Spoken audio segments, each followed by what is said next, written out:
Welcome to Pulse of Science. Today, we are going to explore a concept that has long been a cornerstone of science fiction, but is increasingly becoming a focal point of serious physical inquiry: the replicator. Imagine a device that, at the touch of a button, could manifest almost any object, from a slice of pizza to a critical replacement part for a spacecraft. In the visionary world of Star Trek, these matter synthesizers are essential for long-duration voyages, eliminating the need for massive food stores or complex hydroponic systems. But as we move beyond the silver screen, we must ask, is such a device theoretically possible within the laws of physics as we understand them? What would it take to build one? And have we already taken the first tentative steps toward this revolutionary technology?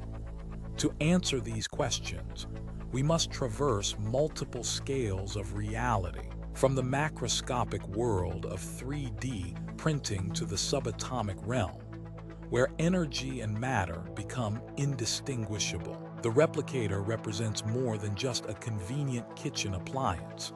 It signifies a transition to a post-scarcity economy.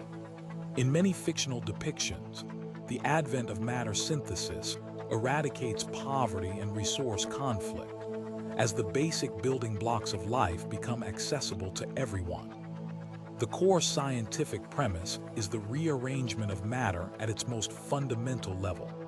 If all ordinary matter is composed of protons, neutrons, and electrons, then theoretically, one should be able to disassemble any substance, even waste, and reconfigure its constituent particles into something entirely different. It is the ultimate form of recycling, performed at the quantum level. While this sounds like magic, the underlying logic is grounded in the atomic theory of matter. If we can understand the architecture of an atom and the forces that bind it, the dream of the replicator moves from the realm of fantasy into the domain of engineering. We are essentially talking about a system of universal sorting and reprocessing at the quantum level, where the chemical identity of the input material is irrelevant to the final output. Our journey toward this future begins at the macroscopic level with a technology that is already ubiquitous: 3D printing. These proto-replicators allow us to create complex objects from digital blueprints. In recent years, 3D printing has moved beyond plastics and metals into the realm of gastronomy. NASA, for instance, funded a project to develop a 3D food printer designed for long-term space missions. The goal was to store basic nutrients, proteins, carbohydrates, and fats in the form of stable powders that could last for decades. When a meal was needed, the printer would mix these powders with water and oils, extruding them layer by layer to create a nutritious and palatable dish. While the project eventually faced budget cuts, the technology survives as a proof of concept. Today, you can actually find 3D printed pizzas at certain attractions, demonstrating that we can already print matter into specific functional forms. However, current 3D printing is limited by its reliance on pre-existing macroscopic ingredients. It cannot create the ingredients themselves. It can only arrange them. Furthermore, the texture and complexity of the output remain significant engineering challenges. A notable study at Columbia University illustrated this when researchers attempted to 3D print a cheesecake using 7 different ingredients. The process was far from simple. Early versions collapsed into amorphous piles because the structural integrity of the dessert depended on the precise order and thickness of the layers. They eventually had to incorporate laser cooking techniques to set the layers during the printing process. This highlights a fundamental limitation. Even at the macroscopic level, the physical properties of materials, their viscosity, melting point, and structural stability must be meticulously managed. To reach the level of a true replicator, where these properties emerge from the arrangement of atoms itself, we must go much smaller. This brings us to the third stage of our exploration: nanotechnology and the concept of molecular assemblers, proposed by visionaries like Eric Drexler in his 1986 work, Engines of Creation. A molecular assembler is a hypothetical nanoscale machine capable of guiding chemical reactions by positioning individual molecules with atomic precision. This process, known as mechanosynthesis, would far surpass the capabilities of traditional chemistry. Conventional chemistry is often a chaotic process, relying on random molecular collisions influenced by temperature and pressure. It frequently produces unwanted byproducts, necessitating multiple stages of purification. A molecular assembler, however, would operate like a robotic arm on an assembly line, placing each atom exactly where it belongs according to a digital recipe. This would allow for the creation of materials with perfect structures and zero impurities. Interestingly, nature has already perfected a version of this technology. Inside every living cell, ribosomes act as biological molecular machines, reading mRNA instructions to assemble complex protein chains from amino acids. They are, in effect, naturally occurring nanomachines. If biology can achieve this with organic molecules, there is no fundamental physical law preventing us from creating synthetic versions of these nanofactories, using a wider array of elements. We have already seen the first steps toward this. In 2017, scientists described a molecular robot capable of building several different types of molecules by moving a robotic arm at the molecular scale. While its functionality was limited, it served as a vital proof of concept. The dream is to scale this up to billions of such assemblers working in parallel to build macroscopic objects with atomic precision. However, the path to atomic architecture is fraught with significant hurdles, leading to a famous debate between Drexler and Nobel laureate Richard Smalley. Smalley pointed out two primary challenges: fat fingers and sticky fingers. The fat fingers problem suggests that at the nanoscale, there simply isn't enough room for all the fingers of a manipulator to grasp and position individual atoms without interfering with one another. The sticky fingers problem refers to the fact that at these scales, the atoms of the manipulator would likely bond with the atom being moved, making it nearly impossible to release it precisely where it is needed. Despite these objections, we have made progress. In 1989, IBM scientists famously used a scanning tunneling microscope to arrange 35 xenon atoms to spell out the company's logo. In 2013, they created the world's smallest movie, A Boy and His Atom, by moving individual carbon monoxide molecules.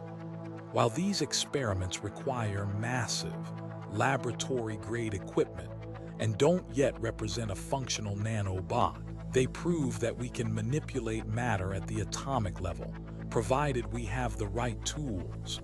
To truly fulfill the promise of the replicator, we must descend even further into the subatomic level. If we want to create any element on the periodic table from any other, we must be able to manipulate the nucleus of the atom itself. As we know, every atom is a combination of protons, neutrons, and electrons. In theory, if you have bins of these three particles, you could build an atom of gold as easily as an atom of oxygen. Obtaining these particles is relatively straightforward. Protons are essentially ionized hydrogen nuclei, which we can extract by stripping electrons from the most abundant element in the universe. In the Large Hadron Collider, for example, protons are sourced from simple canisters of hydrogen gas. Electrons are easily produced via thermionic emission, the same process once used in old cathode ray tube televisions, where a heated filament releases a stream of electrons. Neutrons are more elusive. They are typically released during nuclear reactions, and when free, are unstable. A free neutron lives for only about 15 minutes before decaying into a proton, an electron, and an antineutrino. This means we cannot store neutrons in tanks. We must produce them on demand through processes like nuclear fission or spallation. The real challenge, however, isn't finding the particles. It's overcoming the forces that keep them apart. While electrons and protons are attracted to each other by electromagnetic forces, protons within a nucleus repel each other with immense intensity. To bring them close enough for the strong nuclear force to take over and bind them, we must overcome the Coulomb barrier. This requires distances smaller than 1 femtometer, 1 kV/ELL part of a meter, and energy levels found only in the hearts of stars or the most advanced particle accelerators. This leads us to the science of artificial transmutation, the modern realization of the alchemist's dream. In the Middle Ages, alchemists tried to turn lead into gold through chemical means, which we now know is impossible because chemistry only involves the exchange of electrons. To change the element itself, you must change the number of protons in the nucleus.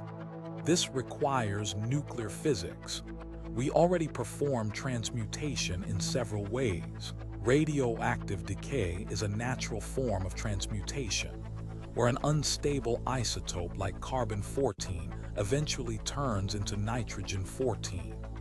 In nuclear reactors, we use neutron bombardment to turn uranium-238 into plutonium-239, effectively creating a new element to serve as fuel. This is a deliberate, industrial-scale transmutation. We have even achieved the impossible. At the Large Hadron Collider, scientists have successfully turned lead into gold by colliding heavy ions at nearly the speed of light. The ALICE detector recorded these transformations, where the intense energy of the collision caused the lead nuclei to shed protons until they reached the atomic number of gold. However, the energy required for this process is astronomical, and the amount of gold produced is so minuscule that it costs far more to create than it is worth on the market. The barrier here is not physical possibility, but energy efficiency. To build a replicator that can synthesize a meal, we would need a power source far beyond anything currently available to humanity.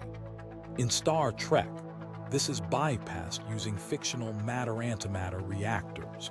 But in the real world, the energy cost of synthesizing matter remains our greatest hurdle.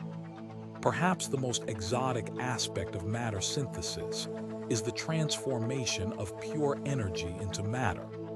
This is grounded in Einstein's most famous equation, E=mc2, which states that mass and energy are two sides of the same coin. If matter can be converted into energy, as it is in nuclear weapons or through matter-antimatter annihilation, then the reverse must also be true. In 1934, Gregory Breit and John Wheeler proposed that colliding two high-energy photons particles of light could result in the creation of an electron-positron pair. This Breit-Wheeler process remained theoretical for decades because of the extreme photon densities required. However, in 2021, researchers at Brookhaven National Laboratory reported evidence of this process. By colliding gold ions at ultra-relativistic speeds, they generated intense electromagnetic fields that produced virtual photons. These photons collided and manifested as pairs of matter and antimatter. This is, in a very real sense, the birth of matter from light. While we are currently only creating individual subatomic particles, the principle is established. Energy can be woven into the fabric of matter. To create a macroscopic object like a piece of fruit would require an unfathomable number of such collisions and an equally unfathomable amount of energy. But the theoretical foundation is sound. We are seeing the first glimpses of a world where matter is no longer a finite resource, but a manifestation of energy.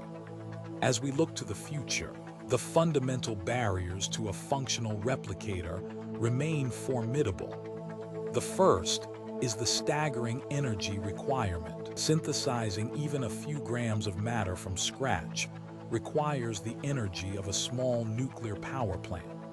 The second is the complexity of blueprints.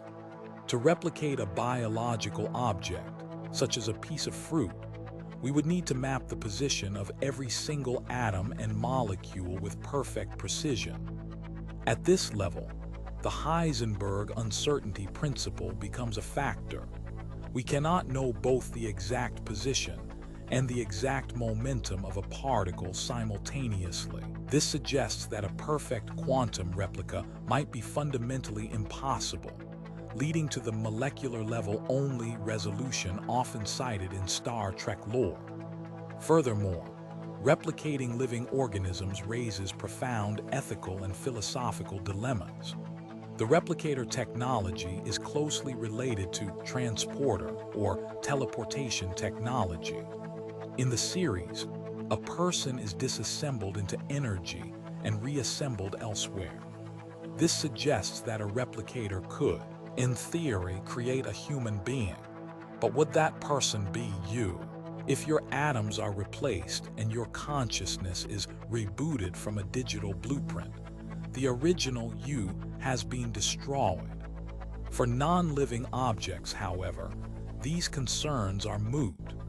We don't worry about the identity of a replicated burger or a spare part. The replicator remains a tantalizing goal precisely because it offers a solution to almost all material needs. Whether we are reusing biological waste to create a fresh dinner or turning lunar regolith into rocket fuel, the technology would change the human condition forever. In conclusion, the replicator is not just a dream of science fiction. It is a roadmap for the future of material science. We have already mastered 3D printing at the macro scale, begun manipulating individual atoms at the nano scale, and successfully converted light into matter at the subatomic scale. The pieces of the puzzle are laid out before us. We have successfully turned lead into gold, printed food for astronauts, and witnessed the birth of particles from pure energy. While the transition from these laboratory curiosities to a household appliance may take centuries, the trajectory is clear. We are moving from a world where we are limited by what we find in nature to a world where we are limited only by our imagination and our access to energy. The journey from lead to gold, from light to matter, and from scarcity to abundance is well underway. Thank you for joining us on this journey through the cosmos of knowledge. Stay curious, and we'll see you in the next exploration. This is Pulse of Science.